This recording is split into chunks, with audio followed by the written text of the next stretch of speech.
Desculpem, verso 6. Mateus capítulo 5, isso. 10 e 12. Bem-aventurados os perseguidos por causa da justiça, pois deles é o reino dos céus.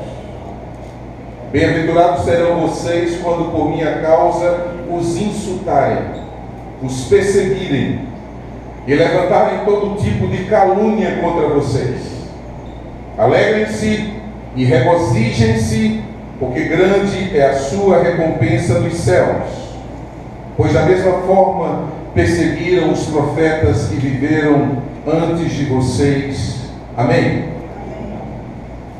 Essa é a última bem-aventurança que eu quero compartilhar com a igreja. Já caminhamos por 7 outras bem-aventuranças e culminamos com essa bem-aventurança que fala sobre sermos felizes quando formos perseguidos, quando formos insultados, quando formos difamados, quando formos caluniados por causa da nossa fé. Certo jovem, criado num lar cristão com um passado assim, muito marcante, uma família cristã muito comprometida com as coisas do reino, envia esse rapaz para uma outra cidade, para um outro país, para que ele lá faça um intercâmbio e se aprimore no idioma local. Os pais sabiam a vida liberal, moral e ética que havia na prática daqueles jovens para onde aquele filho estava indo. Os pais sabiam que lá os jovens viviam de uma maneira dissoluta. Os valores mais básicos eles não respeitavam, não consideravam. A moral e a ética não era a cristã, não era a bíblica. Cada um pautava a sua vida pelo que bem entendia. E os pais então, preocupados com aquilo, chamaram aquele filho e o exortaram, o animaram, o encorajaram. Filho, cuidado, porque por causa do seu testemunho lá, como moço crente, como moço de Deus, você pode sofrer algum tipo de oposição e até de perseguição. Os pais ficaram algum tempo sem notícias daquele filho. Quando ele voltou para casa, os pais então perguntaram a ele assim: e aí, meu filho, qual foi a atitude daqueles jovens universitários naquela universidade liberal, naquela universidade que não tem temor a Deus, naquela universidade onde os jovens fazem com a vida o que bem entendem? Como é que eles lidaram com o seu testemunho? O jovem ficou assim meio surpreso com a indagação dos pais e disse assim: pai, eles não me deram nem um pouquinho de trabalho. Na verdade, eles nem descobriram que eu era cristão. Eles nem sabiam que eu era discípulo de Cristo.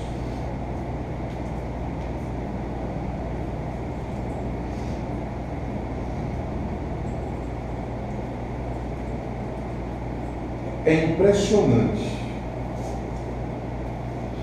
como há de uma maneira genérica um instinto de autopreservação em cada um de nós, onde ficamos nos limitando, nos controlando, tentando de alguma maneira evitar alguma postura ou alguma atitude nossa que venha a contrariar uma postura, uma posição ou uma ideia de com quem convivemos. É impressionante como vivemos nos dias de hoje isso. É uma ansiedade de autopreservação, é uma ansiedade de não perder o coleguismo do outro, é uma ansiedade de se autopoliciar para não pisar na bola, para não dizer algo que incomode ele ou ela, o chefe ou o empregado, o colega de trabalho. É impressionante o tal do politicamente correto. É impressionante. um pastor batista muito importante na busca dos direitos civis na América do Norte, chamado Martin Luther King. Ele disse assim: para ter inimigos, não precisa declarar guerra. Basta você dizer o que pensa. Basta você dizer o que acha.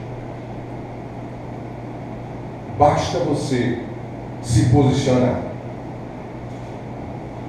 Irmãos, vivemos nesse contexto.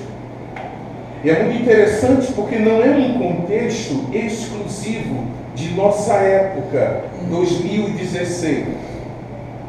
Mas lá no primeiro século, lá por volta do ano 30, 31, 32, depois de Cristo, quando Jesus estava reunido num monte com seus discípulos, falando a eles das bem-aventuranças, Jesus já os preparava para esta realidade por causa da fé deles nele, Jesus, isso seria causa, ou isso seria motivo para atrair guerras, conflitos, oposições, perseguições, porque do mesmo jeito que fizeram com ele, Jesus, não iriam poupar os seus seguidores.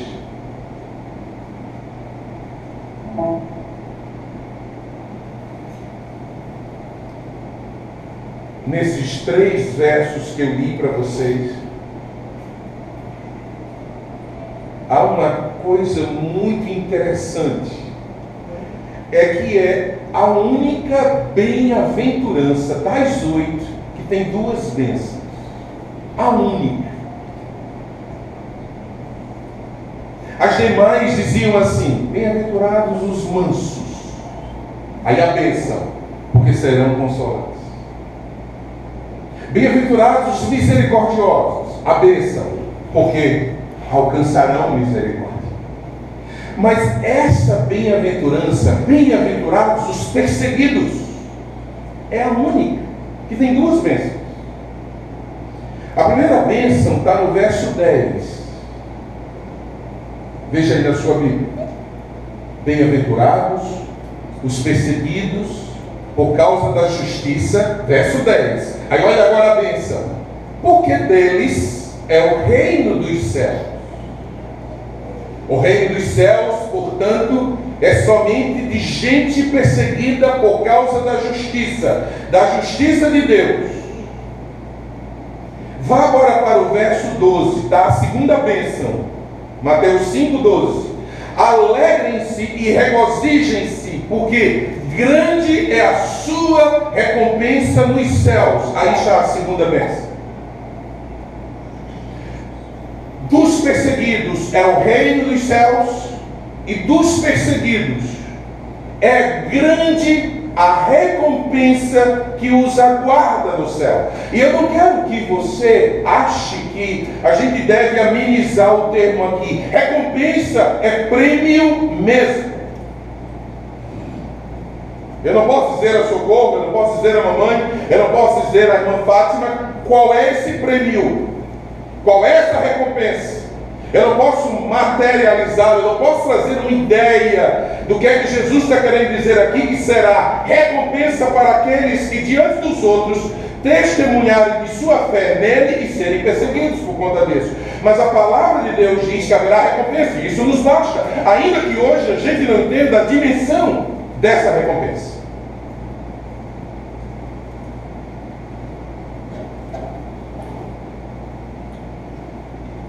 Gostaria que você fosse agora para outro texto. Que agora você fosse para Evangelho de João. É o 4º Evangelho. Aí você está em Mateus, agora você vai para o Evangelho de João. Obrigado. João capítulo 15.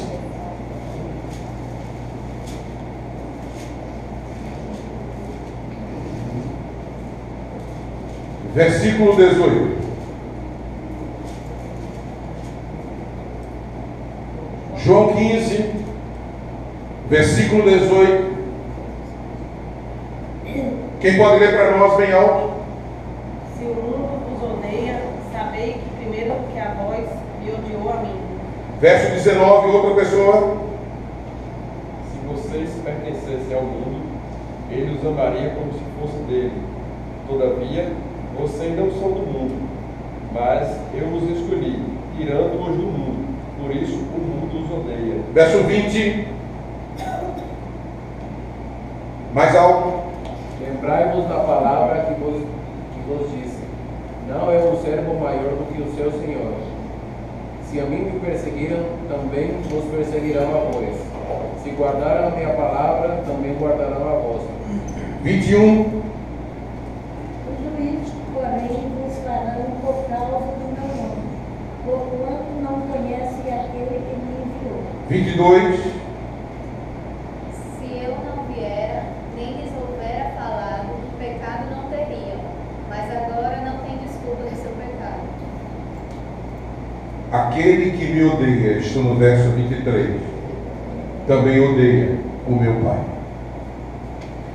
Jesus nos apresenta 4 motivos pelos quais um seguidor dele será perseguido nessa vida.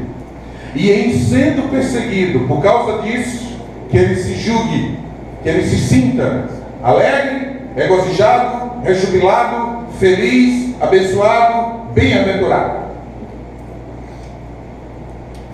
O primeiro motivo está no verso 19. Mantenha João 15 aberto. É onde eu vou me deter um pouquinho mais hoje. O primeiro motivo para ser perseguido por causa do Evangelho está no verso 19. Diz assim: se vocês pertencessem ao mundo, ele os amaria como se fossem dele. Todavia, vocês não são do mundo, mas eu os escolhi, tirando-os do mundo. Por isso o mundo os odeia. Olha para mim. Mundo aqui não tem nada a ver com estrutura geográfica. Mundo aqui não tem nada a ver com cosmos.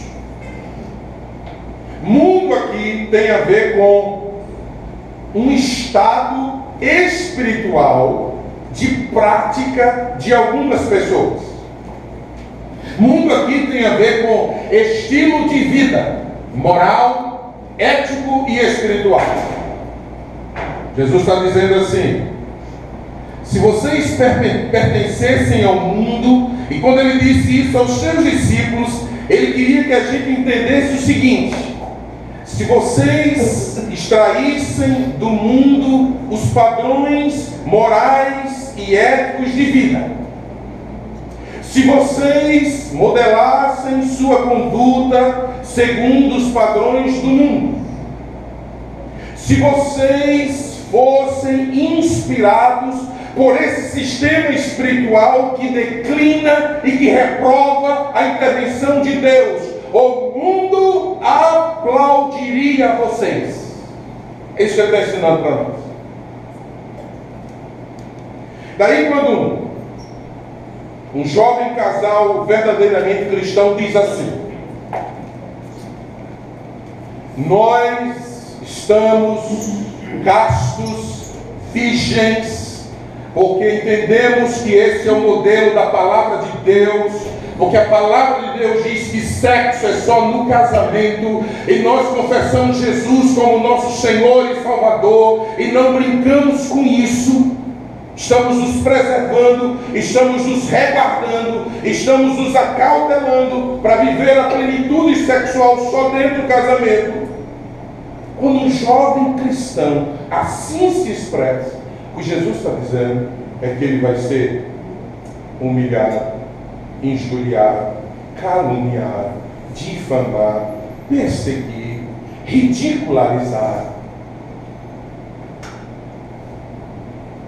Quando um empresário da igreja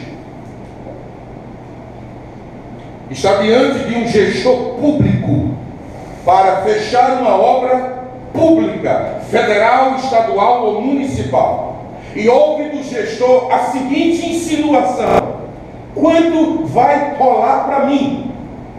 E esse gestor e esse empresário bíblico, cristão, que pensa biblicamente, que ama Deus e que não quer envergonhar o Senhor, ele diz assim: não vai rolar nada para você, porque não é por esse caminho que eu trilho os meus negócios e a minha vida e dou testemunho na sociedade. Esse empresário cristão será perseguido, caluniado, difamado, injuriado e muito, provavelmente não vai pegar obra pública alguma. É disso que Jesus está falando.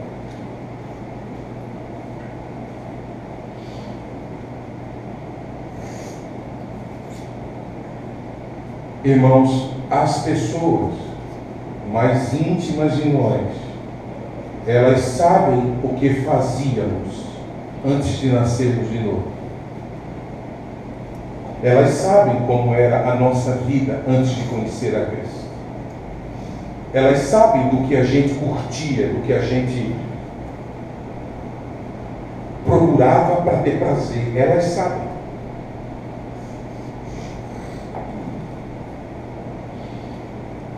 E como a gente tinha um padrão de vida moral e ética igual ao do mundo, igual ao deles, esse mundo nos aplaudia, porque nós os imitávamos. Mas agora, uma vez renascidos, uma vez transformados, com uma mudança completa do rumo das nossas vidas, cuidado agora, que não deve apenas ser cantado, mas testemunhado.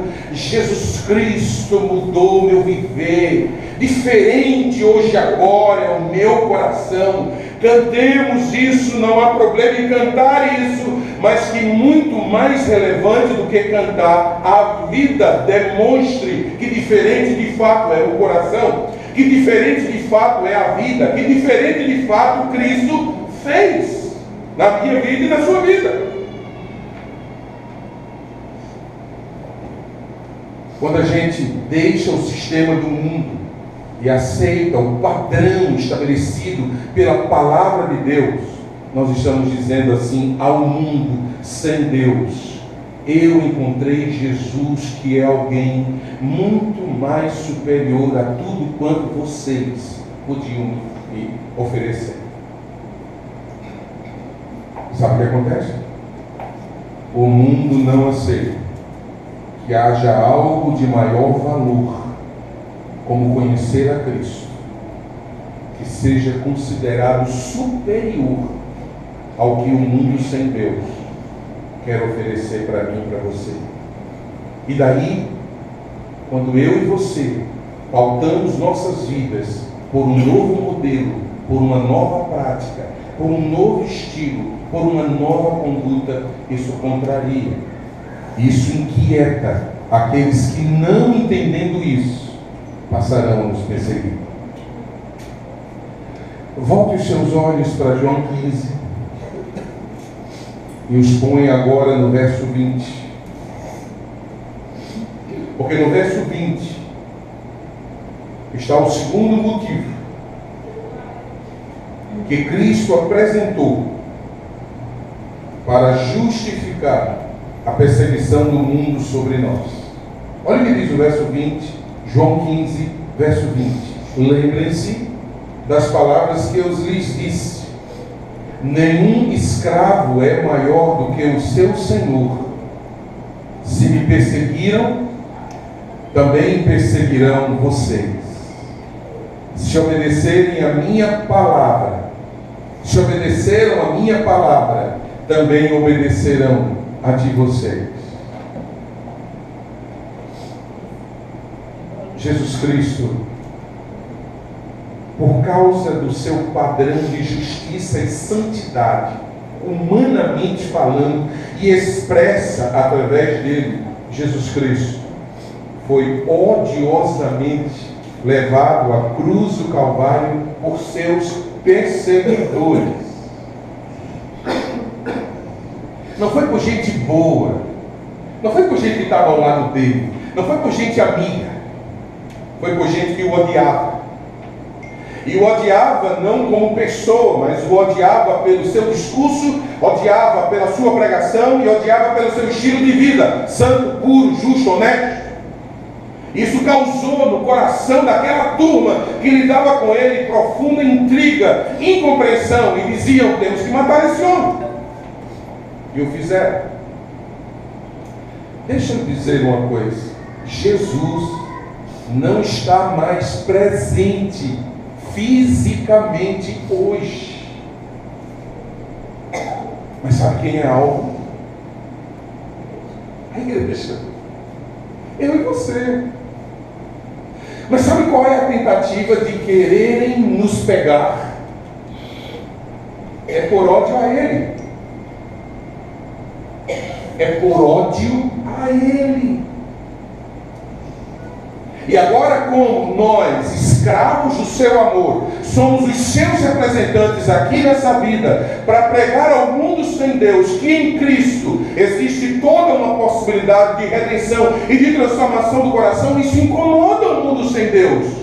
E aí, tentando pegá-lo, tentando manter o estado de ódio já revelado no seu tempo, hoje esse ódio e essa perseguição se volta sobre aqueles que o confessam.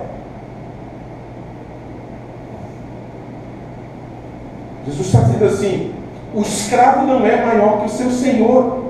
Eu sou o Senhor de suas vidas. Eles me odeiam, vão odiar vocês também. Se preparem.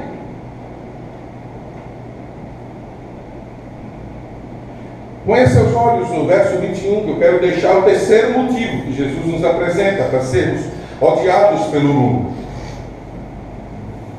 O terceiro motivo está no final do versículo 21. Verso 21 diz: tratarão assim vocês por causa do meu nome. Agora, olha o motivo agora: pois não conhecem aquele que me enviou. Esse é o terceiro motivo.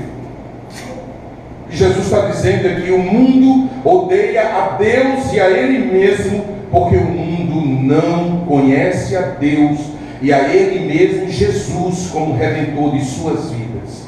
Vá lá para a primeira carta de João, lá pertinho de Apocalipse. Deixa aí marcado, porque eu vou precisar voltar para aí já já. Corra para 1 João. Chegue no capítulo 3. 1 João, capítulo 3. Versículo 1. Quem achar pode ler bem alto para nós. Vejam como é grande o amor que o Pai nos concedeu. Somos chamados filhos de Deus, porque de fato somos. Por isso, o mundo não nos conhece, porque não o conheceu. O mundo persegue os cristãos porque não conhecem a Cristo.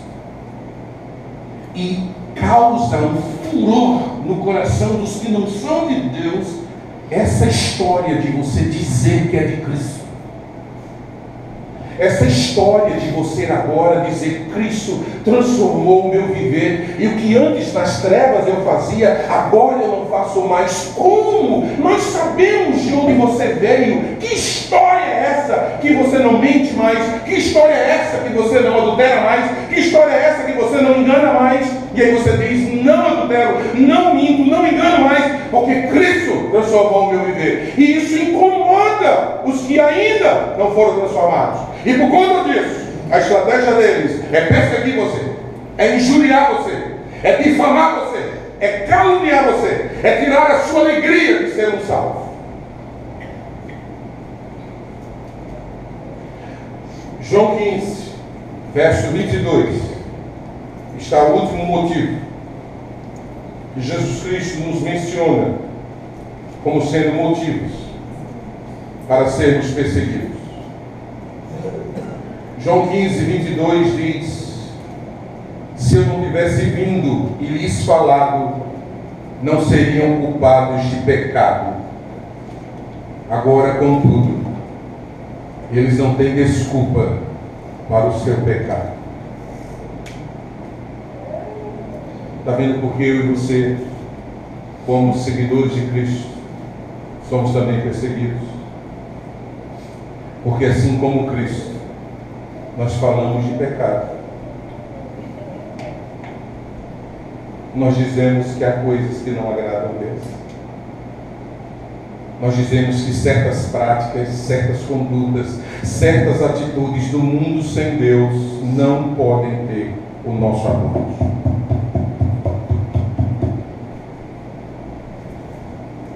Que será de extrema insanidade eu e você apelar para o politicamente correto, tentando ser cúmplice de um amigo do peito ou de uma amiga do peito que está numa conduta que não agrada a Deus, e a gente precisa de alguma maneira advertir e dizer: esse caminho que você está trilhando é caminho de morte, você vai se machucar.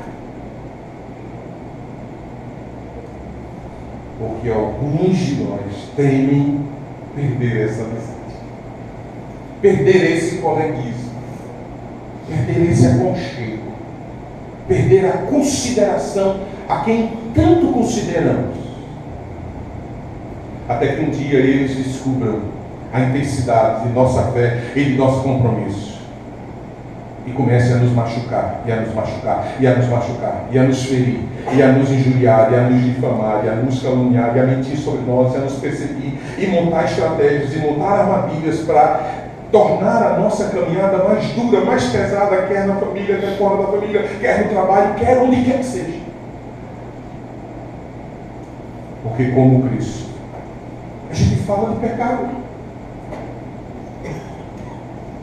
A gente diz que certas coisas são condenáveis pela palavra de Deus, e o mundo sem Deus não quer ouvir essa história de pecado.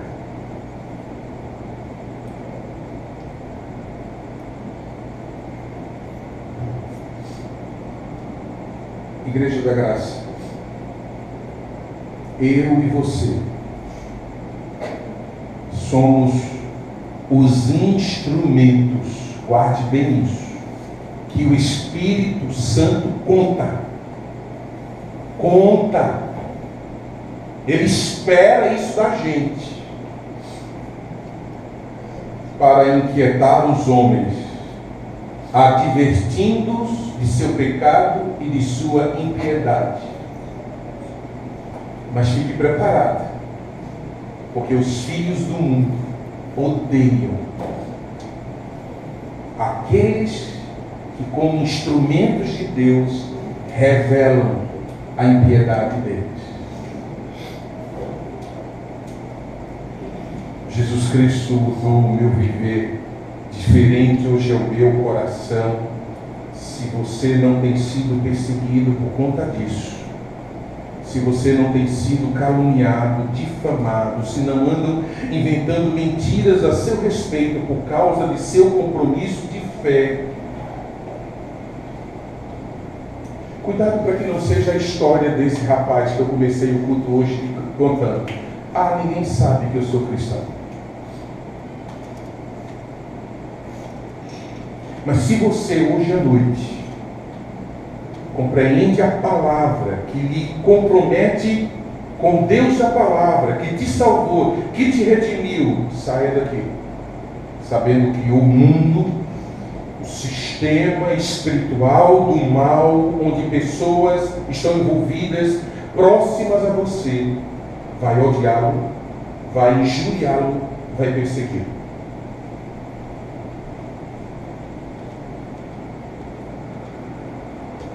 Não quer ser perseguido por causa da fé cristã? Eu tenho algumas propostas para você continuar politicamente correto.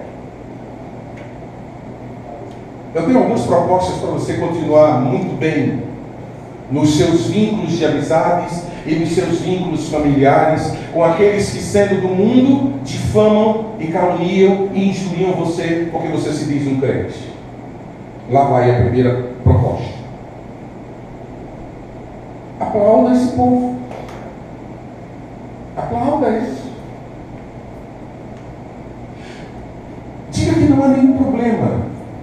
Diga assim, ó, a vida é de cada um.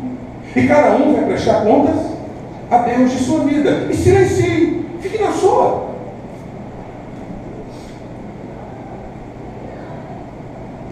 Mas um dia você vai prestar contas por causa de sua cumplicidade.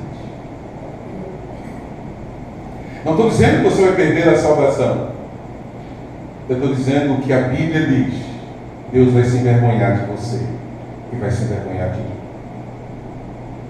Não seremos constrangidos pelos amigos do trabalho, pelos familiares não cristãos, pelo marido ou pela esposa descrente. Não. Manteremos uma postura politicamente correta. Algo do tipo assim: religião não se discute na minha casa. Não é questão de religião, é questão de fé, é questão de eternidade.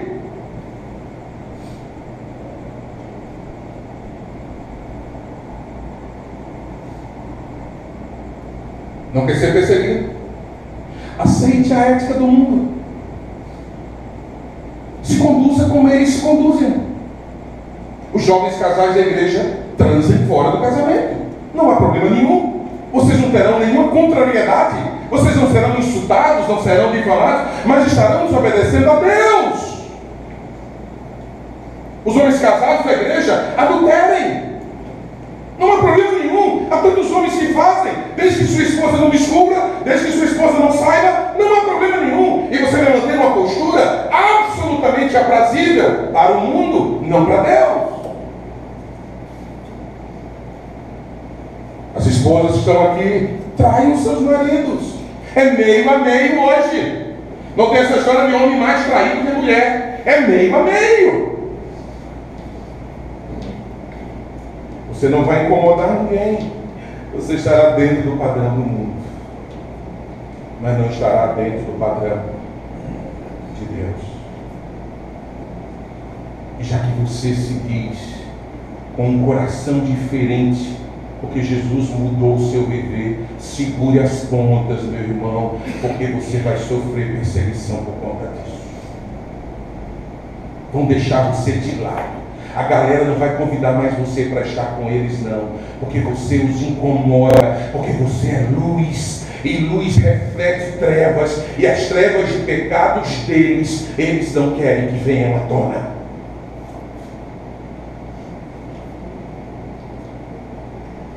Não queremos ser perseguidos pelo mundo. Basta a gente aprovar a religiosidade deles. Não digamos a ninguém que Cristo é o mediador entre Deus e os homens. Para de falar isso. Você não vai incomodar mais. Você vai dizer assim: todo caminho leva a Roma, todo caminho leva a Deus. Você não é uma pessoa bondosa, você não é uma pessoa de boas atitudes, dá até dinheiro para ação social, investe em projetos de beneficência, acorde asilos, acorde centros de orfanato. Você é uma pessoa boa, continue assim. Que bacana você é. Mas o coração não foi transformado ainda. E a Bíblia diz para mim e para você que se alguém não crer em Cristo para a sua redenção, já está condenado.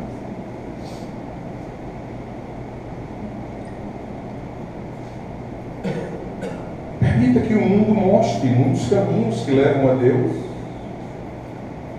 Elogiemos a religiosidade do mundo. Aos domingos estão numa igreja, fazem boas coisas.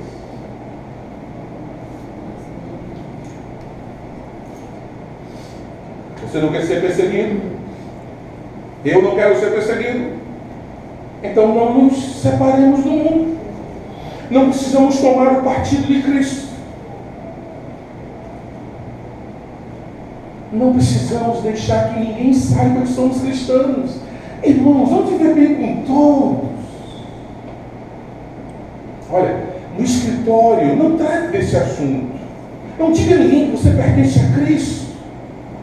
Para que dizer que você acredita que está salvo? Para que dizer que você está com os seus pecados perdoados? Para que dizer que você vai desfrutar de uma eternidade ao lado de Deus e que somente os que creem em Cristo vão desfrutar? Para que tratar disso? Olha, gargalhe com aqueles que no seu trabalho fazem piadas sujas, ache interessante, aplauda, conte por aí, não censure o pecado, apoie, se divirta quando zombarem e blasfemarem de Jesus. Não censure as pessoas quando elas tomarem em vão o nome de Deus. Não tem problema nenhum.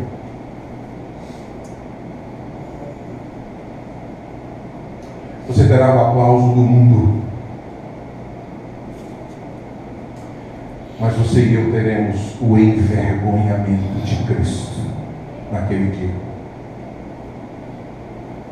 Abra sua Bíblia em Lucas, capítulo 9, versículo 26.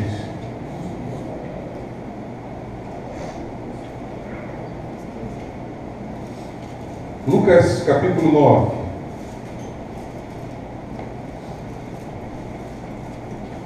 Versículo 26.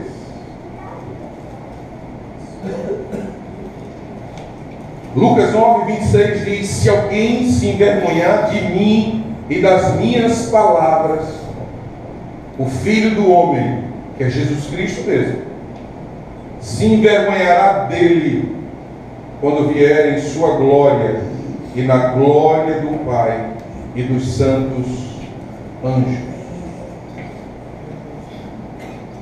Se alguém se envergonhar de mim e das minhas palavras, o Filho do Homem se envergonhará dele quando vier em sua glória e na glória do Pai e dos santos anjos.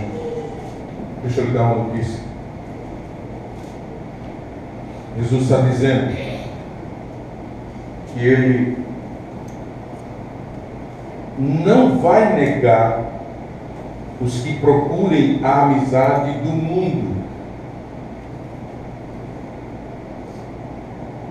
e que desejam ficar no mundo fazendo o que o mundo recomenda.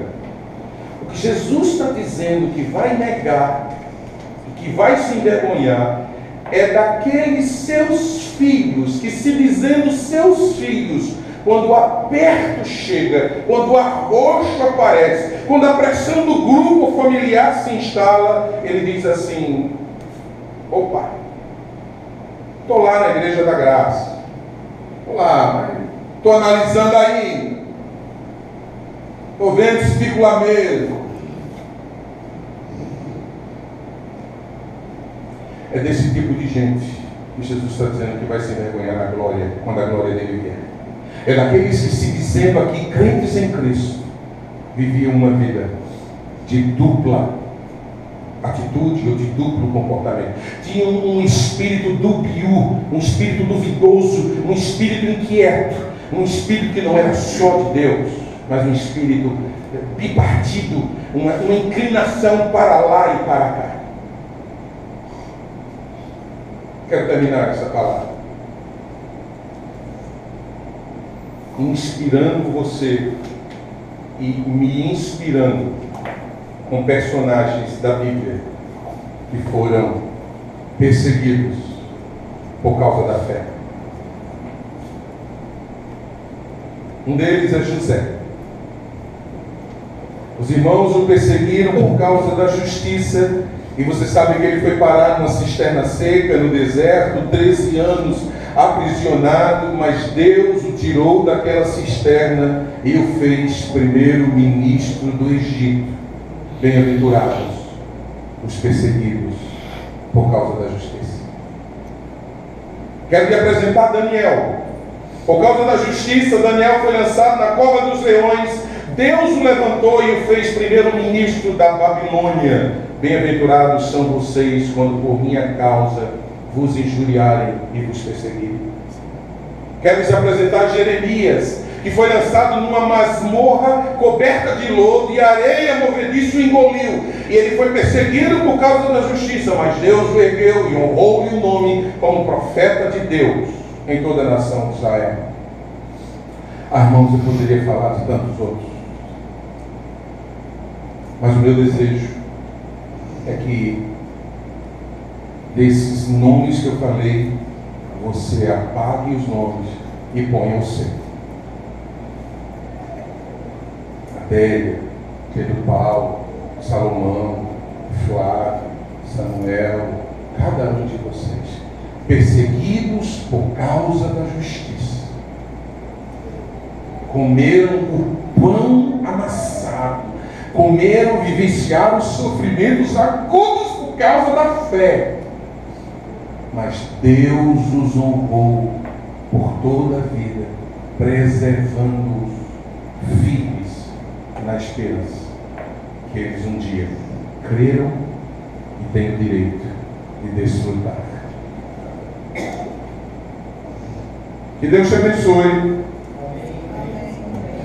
Que Deus nos abençoe como igreja. Que a gente saia daqui hoje desejoso de viver essa fé com esse nível de comprometimento que ela requer da gente. Vamos ficar em pé?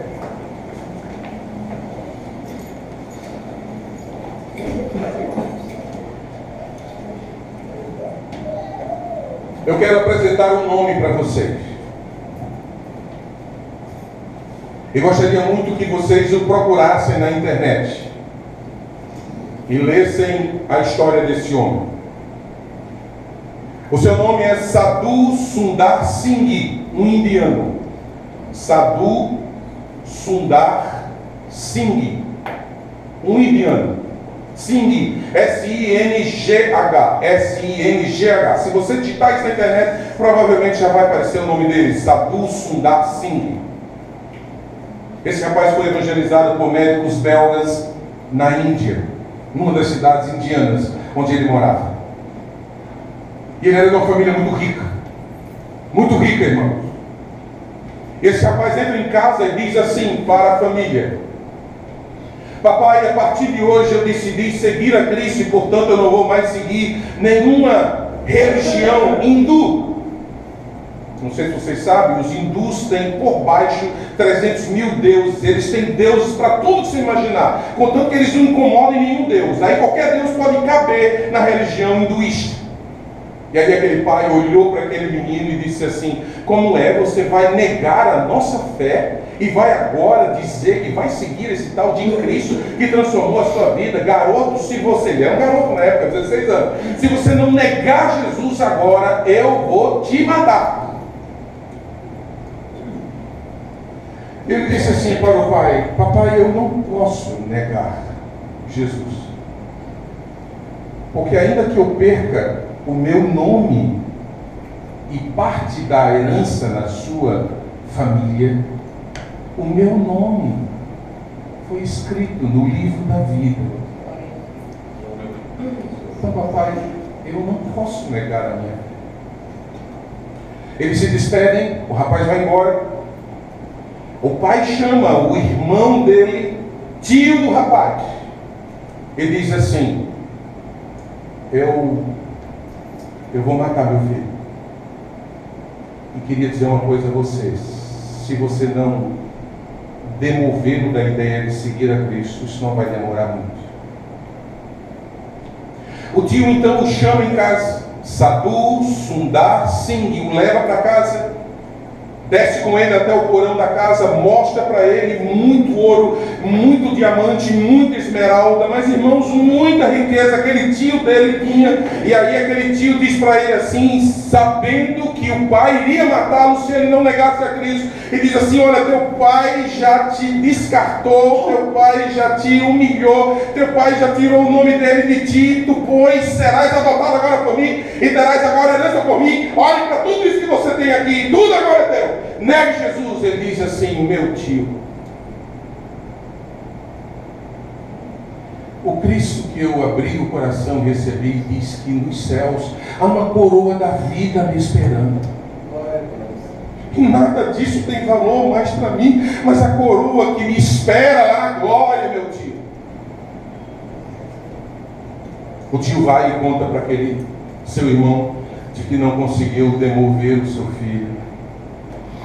E num dia, em pleno jantar, está na biografia dele, ele come veneno de rato, envenenado por seu próprio pai, que não aceitou o fato de dizer que era discípulo de Cristo. Um jovem, 16 anos. Se tornou o maior missionário na Índia, porque ele conseguiu fugir daquela mesa quando os primeiros efeitos começaram a acontecer. Conseguiu ser socorrido por colegas que passavam na rua e o viram saindo de casa desesperado, que o levaram a esse hospital onde havia missionários médicos belgas. Esses missionários belgas cuidaram dele, trataram dele, e agora que ele estava longe de toda a família, deram abrigo a ele, e esse rapaz então foi salvo pela graça de Cristo de um envenenamento por causa de sua fé em Jesus. Bem-aventurados são vocês quando vos perseguirem. Ele se tornou o maior missionário entre os indianos, tão parecido com Jesus, que quando ele ia visitar uma casa, as crianças perguntavam quando ele ia embora: aonde está aquele Senhor que se parece com Jesus? Sadhu Sundar Sim, esse homem é uma inspiração de fé para a gente. Não sei o que vai acontecer com você essa semana. Não sei o que vai acontecer com você por causa de sua fé altruísta, corajosa e ousada. Mas o que eu sei é que a Bíblia diz que você é bem-aventurado se for perseguido por causa da fé. Você é um bem-aventurado.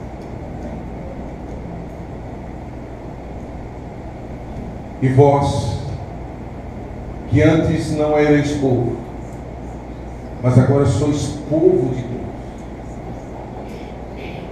Vocês que antes não tinham provado da misericórdia do Senhor, mas agora foram alcançados pela misericórdia do Senhor. Que o Senhor os abençoe e os guarde. Que o Senhor levante a sua face sobre vocês e tenha misericórdia de vocês. Que o Senhor levante o seu rosto e lhes encha com a sua paz, quando a perseguição, quando a angústia, quando a injúria, quando a mentira, quando a difamação e quando a calúnia se levantarem contra vocês por causa do testemunho de vocês. Que a graça de Jesus,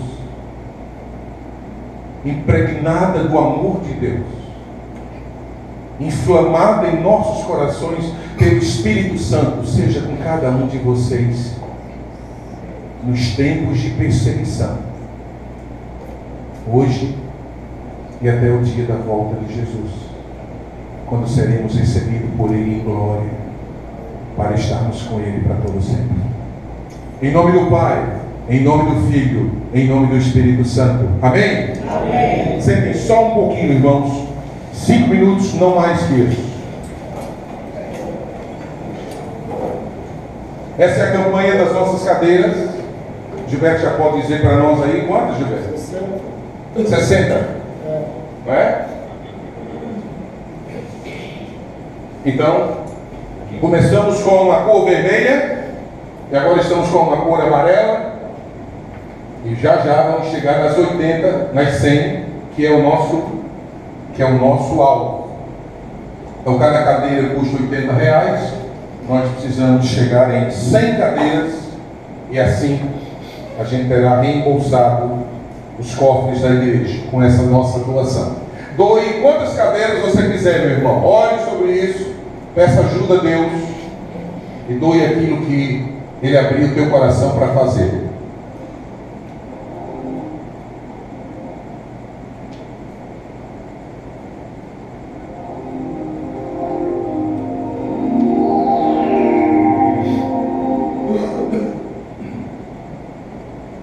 So we're all in our 60s, that's kind of theme of this thing, and we've all been married a long time, like 42 here, 37 coming up. 37.